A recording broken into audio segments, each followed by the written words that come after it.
are like essentially 24/7 on Fox, the revolving door that's taking place.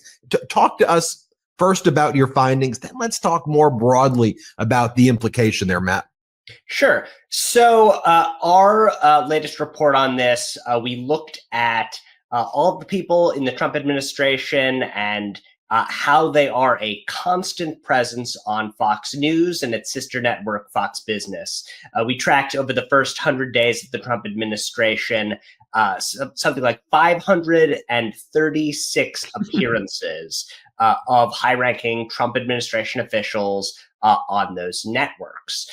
Basically, what's happening is the Trump administration and Fox News are effectively they've merged. They're effectively the same thing. It's very difficult to tell where the administration ends and the network picks up. You've had a whole host of people that Trump hired from Fox News. We've counted 22 individuals who have Fox on their resumes who have ended up in the administration. That includes cabinet officials. The Secretary of Defense, Pete Hegseth, got promoted from being Fox and Friends' weekend host. And now he is in charge of the U.S. military. Trump has always had a fixation with Fox News. He watches a huge amount of it, really hours of it every day, according to a lot of reporting. And so the people that he takes advice from, both inside and outside office now, are people who made their names throwing bombs on Fox News, attacking the left, complaining about various things that have annoyed them and annoy people on the right. That's the main job qualification to be an advisor to Donald Trump at this point. That's why we call it here state regime media, because there's this merger. Now, this template, we see it like that exists in other authoritarian countries, like in Russia, their state regime media. The people are the oligarchs who are also like the hosts on the show, and they speak to Putin. Putin tells them what to put on, and then they program around what the regime says. I mean, we see this in North Korea, but y'all have been covering media for a long time. In America, this is very different, and it's very alarming. And talk about the implications of having essentially a cosplay cabinet that goes and plays dress up, and they show up in their different outfits, and they're not like rolling up their sleeves and doing the work. They're too busy putting costumes on.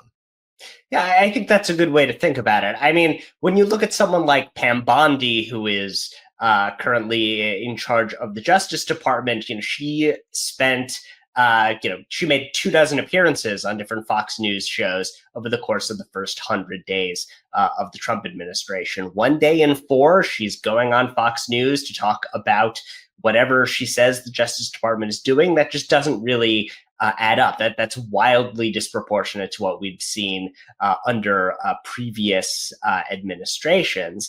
And that's because the Trump administration doesn't view itself as attempting to carry out public policy to benefit the people of the United States, that they see themselves as propagandists who are trying to spin what Trump is doing to the Fox clientele, to the Trump base who are tuning into Fox every day to get their news. They're trying to keep that base intact because they know that if that base cracks, they're in a huge amount of trouble. As it is, they've seen the polls steadily decline over the first 3 months of the administration.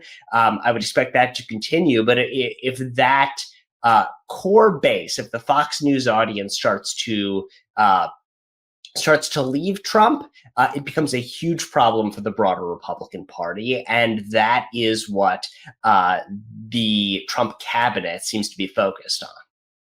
I'll show you this other clip right here of Laura Ingraham. And this is just an example of kind of carrying out, the Trump policy, where she goes and she looks at the migrants, or speaking to the camera.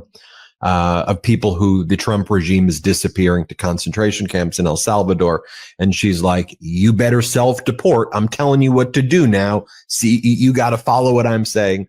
And then the Trump regime puts in hundreds of millions of dollars in advertising on Fox in English to then kind of repeat the message to self-deport. Like that's where our taxpayer dollars go. No wonder Doge has done nothing to actually lower federal spending, and federal spending's up. But here's an example of her then carrying out policy. Here, play this clip. But now the Trump team has a message to all those here who should not be.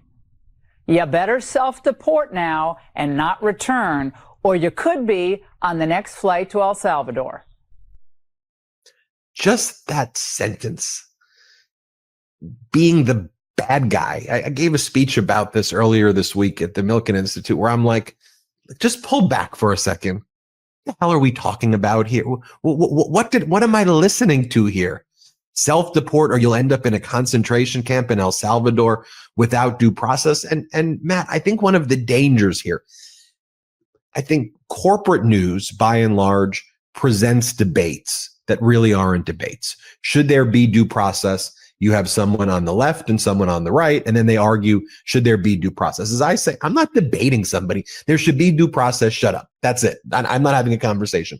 But on Fox, they're spreading to their audience, and they've got a lot of viewers, that due process isn't even a thing, and that this whole way of thinking of authoritarianism is normal. What do we do to fight it? What are you doing to combat it at Media Matters? Because you're both descriptive at Media Matters. You identify the problems, but then you try to fight the problems. And I won't get into all the other stuff, but that's why y'all are frequently under attack by Trump and people very close to it, because you identify it and you solve the problem. So tell us, what are you doing to solve it? How we fight back? Yeah, I mean, what we do at Media Matters is we watch all of these people so that everyone else doesn't have to, right? We spend a great deal of time not only focused on Fox News, but in the deepest, darkest, parts of the internet, the streaming universe, and so on and so forth. And what that means is we have a more granular understanding of where these attacks are coming from and where they're going. We can tell well before it becomes a national story that something like critical race theory is going to break through.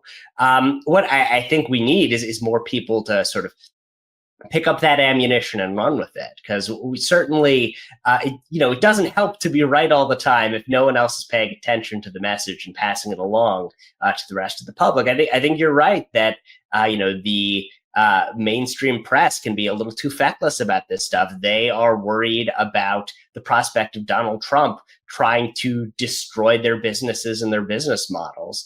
We need independent media to step up and let the public know what's going on when the mainstream press can't do it.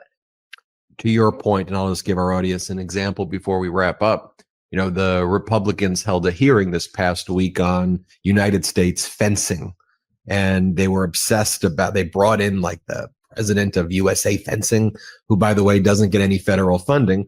But if you followed your reports and other people who were showing what was going on Fox spent all of this time talking about a transgender fencing person, and that was like their big issue. So the whole hearing was based around this Fox fencing story. And the witness gets up here and there's asked, so do you get federal funding? Like, why are we even here? And like, no, we don't get federal funding. And that's because it originates on Fox. They give the talking points. Anything else you think we're missing, Matt, while we got you on here? Anything you're focused on that worries you, that you think's not getting enough attention while we have you here in front of this huge audience? I always want more attention on the Medicaid cuts that the Republicans are brewing up. It's unclear exactly how they're going to try to take healthcare away from millions of people, but they're going to try to do it. They need to find money from somewhere so they can pass their big tax cuts for the richest Americans. And the well that they always come back to is people's healthcare. It's an atrocity, and it doesn't get, I think, nearly enough coverage. Matt, we got to have you on more. I love the work that you guys are doing out there. And, we're on our way to 5 million subscribers here. So for real, when you have your big research studies, whether it's you or your team members, come back and let's get that data out.